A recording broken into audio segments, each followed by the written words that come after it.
नमस्कार दोस्तों, आज हम जो कहानी पढ़ने जा रहे हैं उस कहानी का नाम है चाचा चौधरी और जिब्रानो।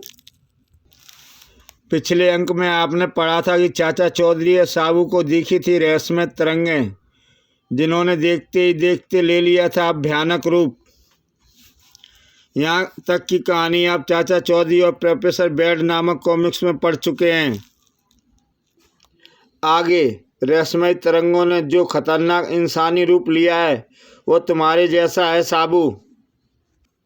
यह मेरे ग्रह जुपिटर से आया है। इसका नाम मकाबू है। हाँ, मैं मकाबू हूँ, जुपिटर ग्रह का सेनापति। रहस्यमय तरंगों के रूप में मैं कई दिनों से इस शहर के पास मौजूद था।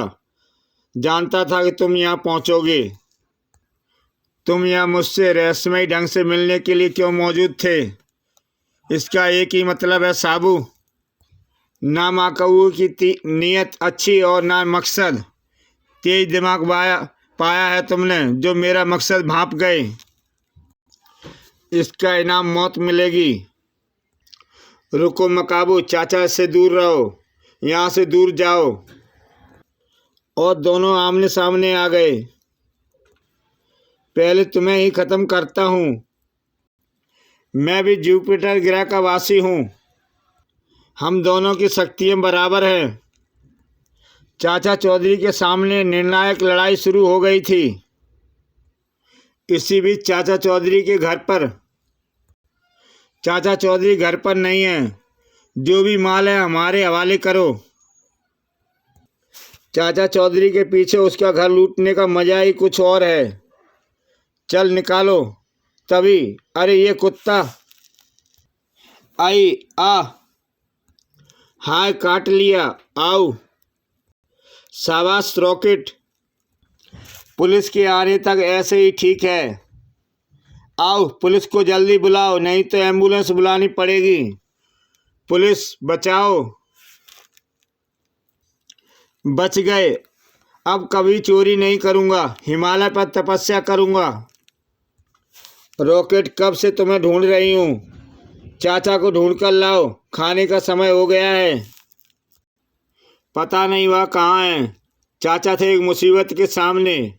फार्मूला नंबर 401 साबू। यह लो चाचा जी। यह आपकी फरमाइश पर चाचा जी। धड़ाक। मकाबू पर काबू पाना आसान नहीं है साबू।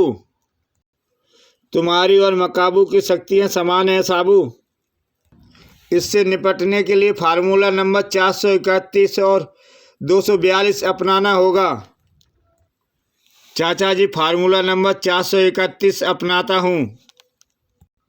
उसके संभलने से पहले उस तक पहुँचना, उस पर वार करना, उसे एक ऐसी पहाड़ी के नीचे ले जाना जहाँ फार्मूला नंबर 242 आसानी से प्रयोग हो सके। ओह, मकाबू टूटी पहाड़ी के नीचे दब गया। फार्मूला नंबर 242 सफल।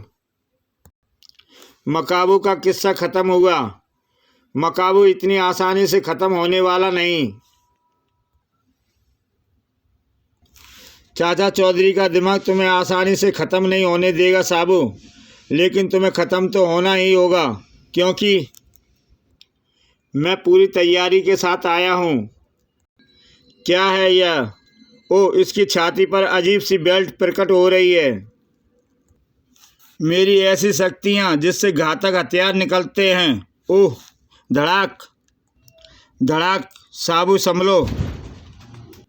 कैसे संभलेगा? मेरे हथियार संभलने कहाँ देंगे। तुम भी बनो इनका निशाना। मेरी चिंता छोड़ो साबू। मकाबू अपने जिस हथियार से हम पर भारी पड़ रहा है उसकी सोचो साबू। यह मेरे जुपिटर से आने के बाद की तकनीक है चाचा जी। उसकी पावर उसकी छाती पर मौजूद बेल्ट है। जब तक वह नहीं हटेगी तब तक उससे नहीं निपटा जा सकता। उसकी बेल्ट छाती से अलग कैसे की जाए, समझ में नहीं आ रहा। मेरी समझ में नहीं आ रहा इससे कैसे निपटूं। आप सोचें। रॉकेट, तुम क्या कर रहे हो? भौ जाओ हमारे साथ, तुम्हारी जान भी खतरे में पड़ जाएगी। रुको रॉकेट, हमारी समस्या का हल तुम निकाल सकते हो। सुनो, तुम्हें क्या करना है।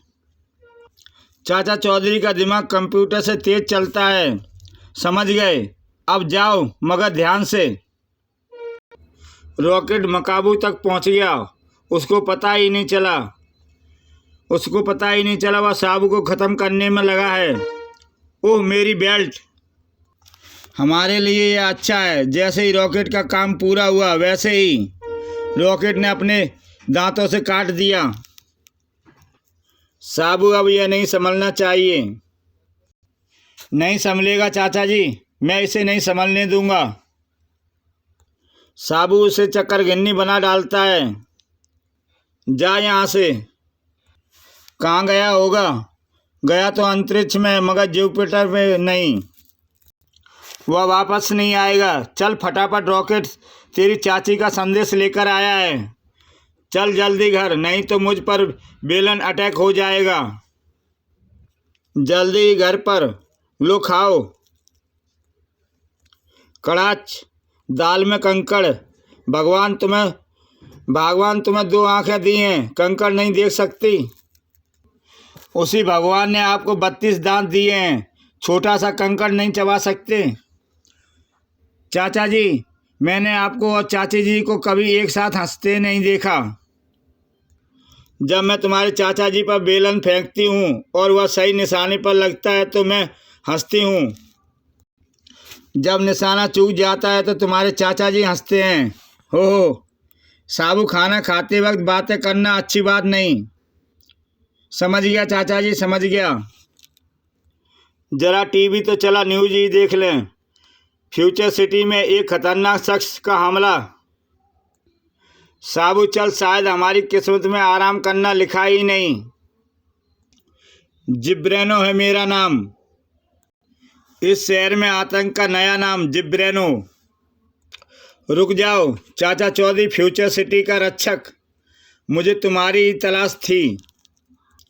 जहाँ चाचा चौधरी होते हैं वहाँ साबू भी होता है, यह बात सभी जानते हैं।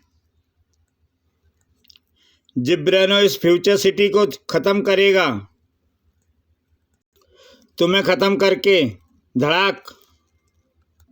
साबू तुम्हें ऐसा कभी नहीं करने देगा।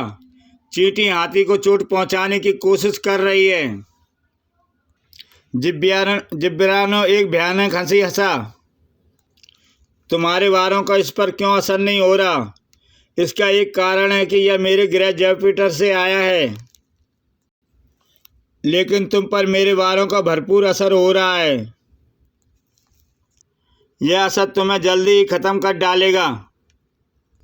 मुझे साबू की हेल्प करनी होगी। इसके पैर इतने मजबूत नहीं होंगे, इसलिए वार पैरों पर होना चाहिए। ओह, इसे तो नहीं कुछ हुआ। यह मेरे लिए खिलौना है, बच्चों वाला खिलौना। तुम मेरे लिए कीड़े के सिवा कुछ नहीं। और जिब्रेनो ने चाचा चौधरी को उठा लिया। जाओ हवा की सैर करो, तब तक मैं इस चूहे की खबर लेता हूँ। हाँ, मेरे सूट में अनोखी पावर है। जिससे मुकाबला होता है यह उसकी ताकत मेरे शरीर में स्टोर करने लगता है। कुछ पलों में वह बिना ताकत का चूहा बन जाता है। ऐसा चूहा जिसे मैं आसानी से, जैसे चाहूँ वैसे ख़त्म कर सकता हूँ। यह मेरा आखिरी बार, इससे तुम ख़त्म। तुम्हारी कहानी ख़त्म। हाँ, चाचा चौधरी ख़त्म, साबू ख़त्म। और साबू को उठाकर पटक देता है। साबू फिर उठ नहीं पाता। अब मेरे हाथों ख़त्म हुई सारी फ्यूचर सिटी। हाँ। क्या चाचा चौधरी सचमुच ख़त्म हो गए? क्या साबू जिब्रानो को हाथे सचमुच मारा गया? क्या फ्यूचर सिटी नाम का शहर सचमुच तबाह हो गया? जानिए रहस्यमय सनसनीखेज सवालों के जवाब रोमांचकारी सीरीज के अगले अंक में। हाईटेक चाचा चौधरी, जो मैं आपके लिए लाऊंगा हर रोज की तरह 3 बजे। तब तक के लिए दोस्तों विदा। जय हिंद। कहानी हम यहीं समाप्त करते हैं। आगे की कहानी हम कल फिर 3 बजे